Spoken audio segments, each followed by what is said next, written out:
You know, if I didn't have hair, I probably would have pulled it out tonight and looked like this after this hockey game. There was bad penalties. There was tough shots. There were shots missed. There were missed opportunities. Solid goaltending. 2 breakaways in overtime and the shootout. What a way to finish the holiday road trip. Let's get to it.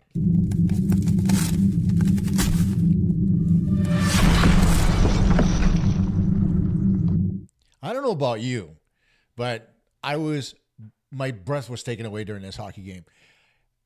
Early on, the Montreal Canadiens taking a couple of penalties, getting scored on the power play by the Avalanche. And you're thinking, okay, this is going to be a tough one. It was early in the first period. Trust me, all of you out there were sitting there saying, oh my God, here we go. The loss we were expecting, getting hammered by 6 or 7 goals, and then the Canadiens losing all the confidence they built up over the trip. They come out of the period. I think the shot total after one was 11-4 in favor of the Avalanche.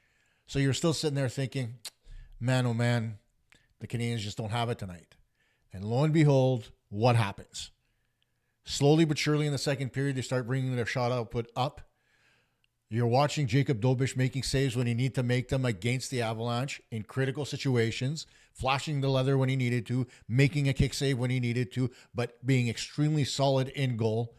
Then, late in the third period, Cole Caufield scores his 21st of the season from Nick Suzuki and who else but Lane Hudson, who started to play off in his own zone.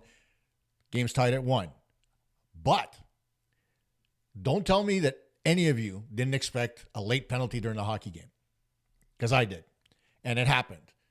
Caden Gooley, no fault of his own, fault of his own, takes his left hand off his stick, tries to grab onto Nathan MacKinnon. Penalty's called. Referee was right there. Marty St. Louis and Caden Gooley can argue as much as they want. It was a penalty. Gooley went to the box. $1:44 left in the third period.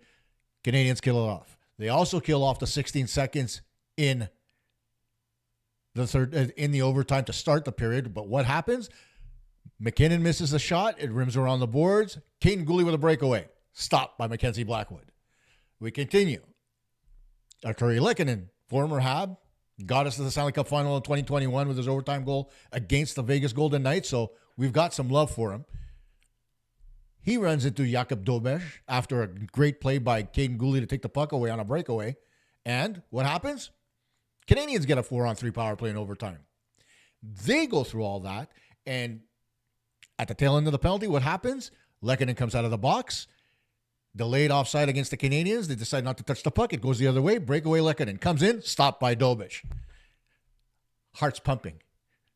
Hearts pumping. We go to the shootout. Caufield comes in. Pots the first one in. Dobes, looking like a veteran in goal, stops every shot he faces, and Kirby Dach puts it away to give the Canadiens the 2-1 win in a shootout. Now, I don't know about you, but does this offset yesterday's loss against the Chicago Blackhawks? Not really. Because if that game would have been won, the Canadiens right now would be sitting in wild card position. As it stands, they are 1 point behind Ottawa, Columbus, and the Pittsburgh Penguins for that final spot, the wild card spot. So it's extremely tight. They do have games in hand on Columbus and Pittsburgh, so that bodes well, but it's Ottawa that has a game in hand on Montreal. So there's a little bit of play there. That game in hand was yesterday. The Canadiens could have taken that up, and it would have been a moot point at this point in time, but it is what it is. But looking at tonight's hockey game, right?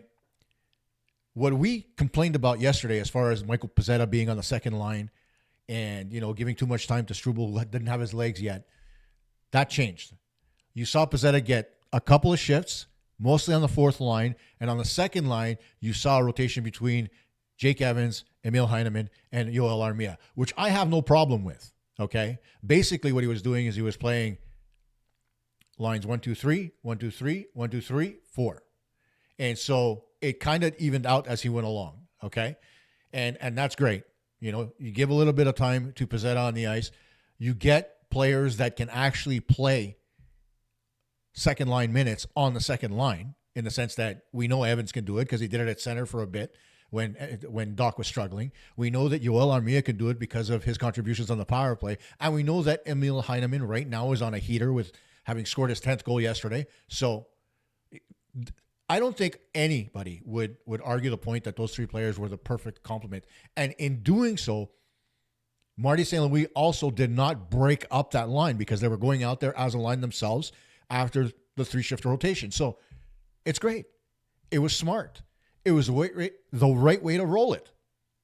So the Canadians got a lot of energy. I don't know about you, but I've never seen Yoel Armia skate that fast as he did tonight. He was engaged. He was in the game. And you got to give him props because he basically took Nathan MacKinnon out of this hockey game. Sure, MacKinnon got some looks, but overall, Armia, especially after the Canadians tied it up at 1, he was shadowing MacKinnon, and MacKinnon rarely got a clean scoring opportunity. So good on Yoel Armia. Now let's take a look between the pipes. Jakub Dobes.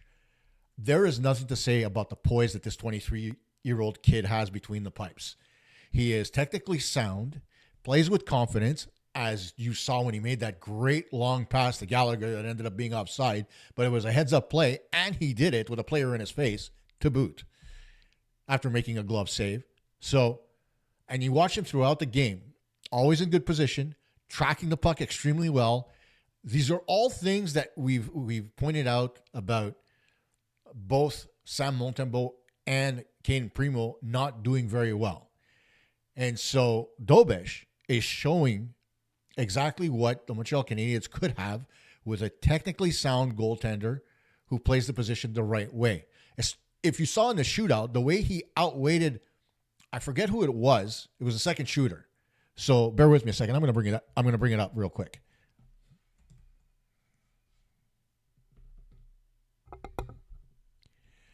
Canadians.com. Let's go. Come on. Where's the recap? Hello, Dippener. Hello. Okay, keep coming. Here we go. Okay, in the shootout, who was it? It was Mika Rantanen. He followed him almost all the way into the corner. And Rantanen, to his credit, faked out Dobes with the first shot, but you saw Dobes didn't bite completely. Went down on the butterfly, got right back up again, and shuffled across to take away the rest of the net from Mika Rantanen.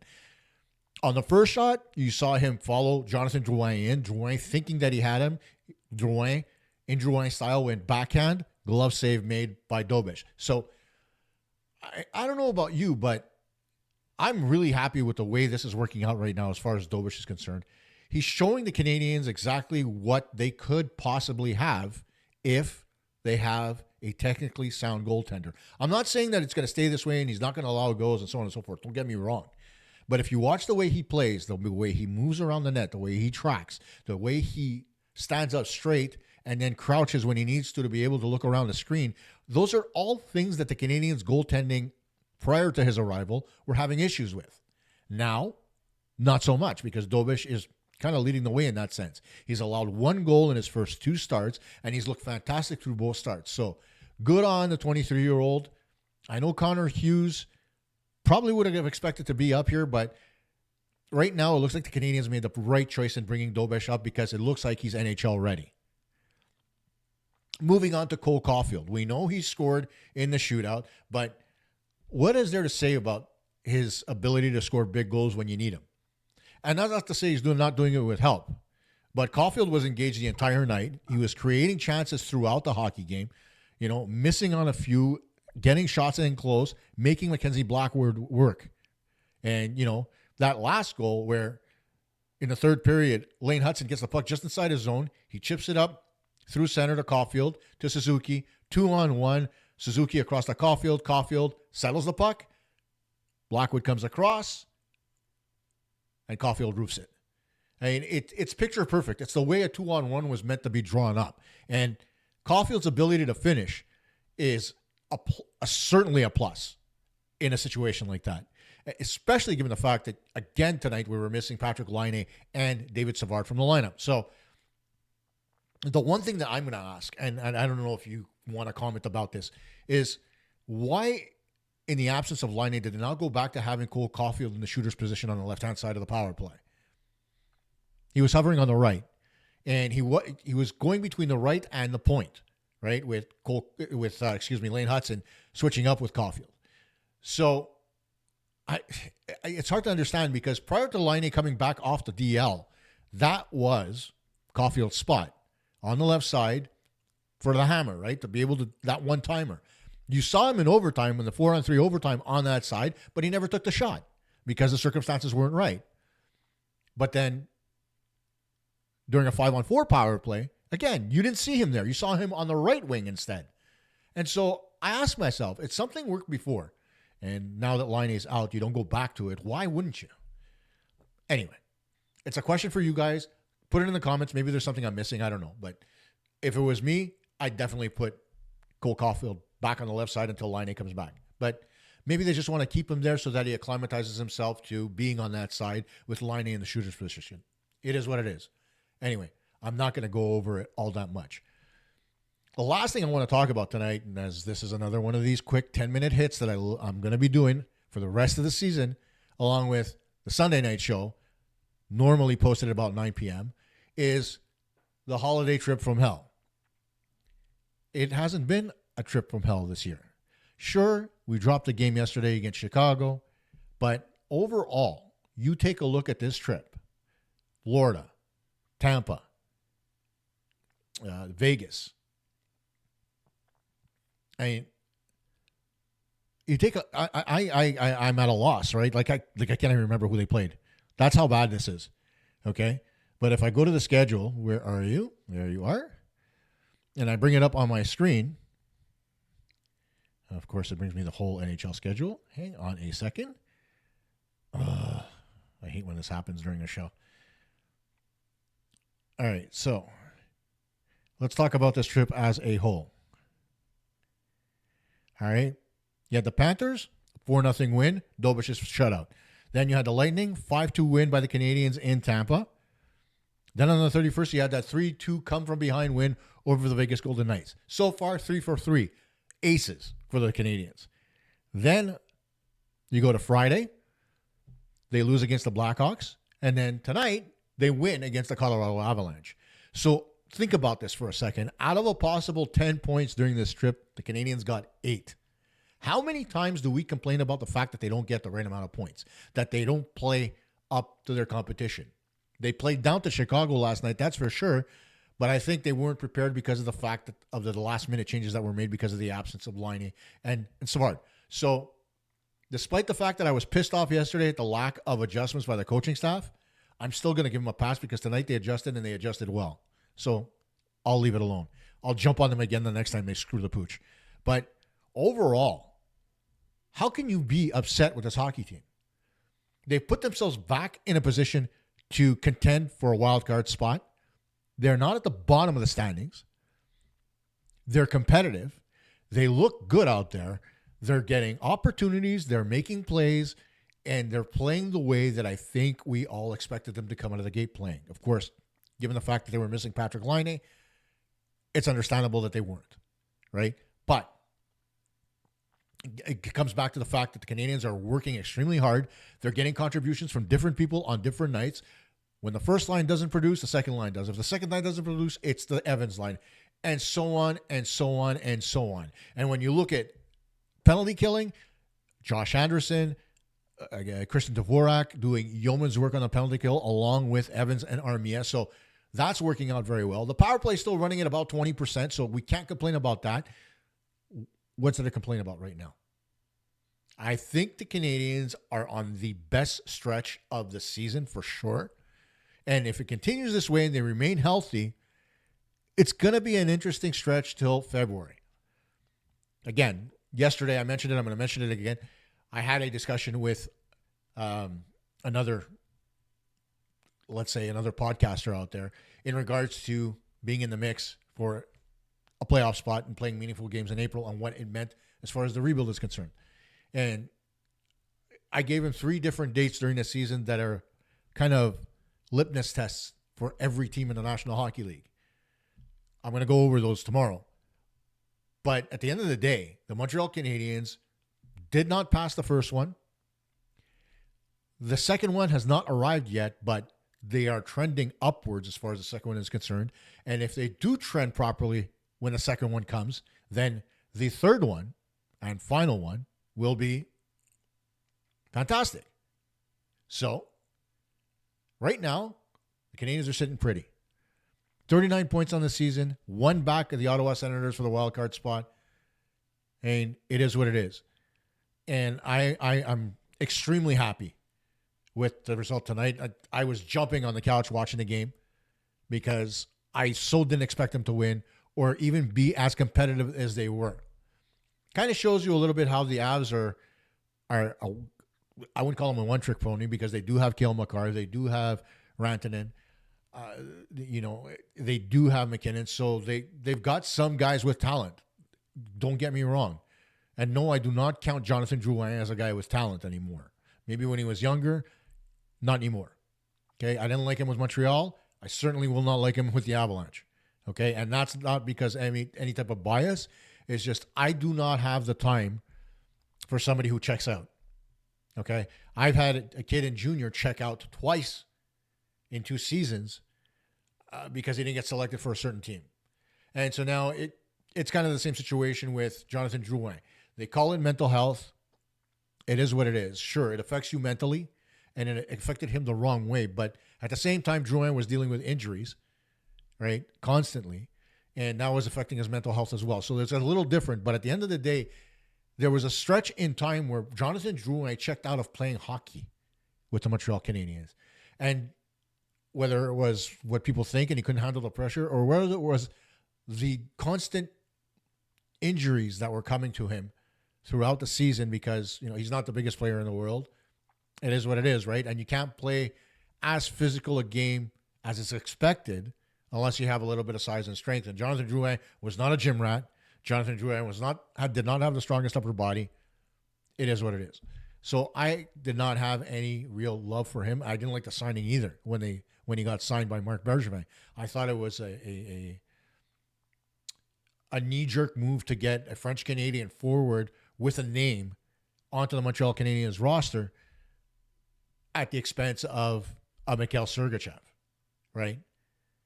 I'm sorry, and at the time when this deal was made, Andrei Markov was being shown the door. So you ended up taking your best defenseman and telling him to thank you, but no thank you. We'll leave you 10 games away from 1,000 games. And then you take your best defensive prospect in Sergachev, just like was done with Ryan McDonough, and you send him to a rival team in your conference for a questionable forward. With McDonough, it was Scott Gomez. With the Tampa Bay Lightning, it was Jonathan Drouin. And the thing I didn't like most about Drouin is that he gave ultimatums to the Tampa Bay Lightning. That's the reason why Yzerman wanted him gone. Yzerman was dealing from a position of weakness, and Bergevin gave him strength in giving him Sergachev. And that left the Montreal Canadiens with a gaping hole on defense that he couldn't fill. But that's history. Now we're looking forward. The Canadiens have recovered from that, 3rd year of their rebuild, and they continue to progress in the right direction. That doesn't mean they're going to make the playoffs and win the cup this year. Doesn't mean they're going to do it next year. Doesn't mean they're going to do it the year after that. But as I talk about player development, more often than not, I'm talking about team development. And right now, the way the rebuild is going and the way the team is developing, not only at the NHL level, but every other level, I think the rebuild is going in the right direction, and we need to keep our foot steadily on the gas pedal. Let's not floor it right now. Let's make sure that the team continues to progress the way they are expected to progress. And then, lo and behold, we may end up in a great spot. So, the Montreal Canadiens once again winning by a score of 2-1 in a shootout. And we'll be back tomorrow with a 1-hour show going over the rebuild, the 3 important dates per season for the Montreal Canadiens, and maybe a little bit more coming up on Sunday's edition of Montreal Hockey Talk. Bye for now.